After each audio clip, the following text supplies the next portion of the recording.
On n'a pas du tout, avec le nouveau Front populaire, taxer l'ensemble des Français, les classes moyennes, les classes populaires ou les petites et moyennes entreprises. C'est même tout l'inverse. Hier, ce qui s'est passé, c'est que c'est la partie recette, la première partie du PLF, le projet de loi de finances, le budget de l'État, qui a été rejeté à l'Assemblée nationale. C'est la première fois dans l'histoire de la Ve République, et la première leçon à retenir, c'est que ça confirme que Barnier n'a aucune majorité à l'Assemblée nationale. Il y a le fameux socle commun, composé des 3 groupes de la Macronie et du groupe de la droite de Laurent Wauquiez, qui ont été aux abonnés absents pendant tout l'examen du texte. C'est un rejet qui a été possible grâce à l'alliance avec le Rassemblement national. L'extrême droite a vraiment choisi son camp.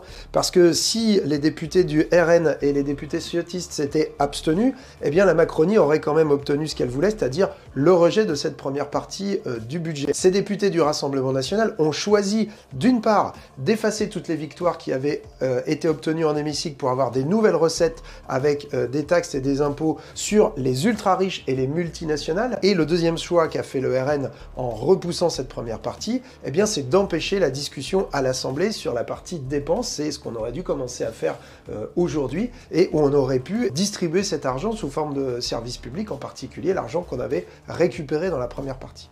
Alors là, la situation dans laquelle on est, c'est que c'est le texte d'origine transmis par Barnier qui va être transmis au Sénat pour être étudié. Donc tout ce qu'on a gagné part en fumée à cause des macronistes, à cause de la droite, à cause du Rassemblement national. Mais de toute façon, c'est toujours pas fini, puisque après l'examen au Sénat, il va y avoir ce qu'on appelle une commission mixte paritaire, une CMP, avec 7 sénateurs, 7 députés. Ils vont se mettre d'accord sur une version finale, normalement, sauf si ils n'arrivent pas à se mettre d'accord précisément. Et cette version finale revient devant l'Assemblée et le Sénat et doit être votée à nouveau. Et s'il n'y a toujours pas de majorité, eh bien, M. Barnier, il faudra bien qu'il sorte le 49.3, qui ne sera plus une version déguisée, mais qui sera une version démasquée.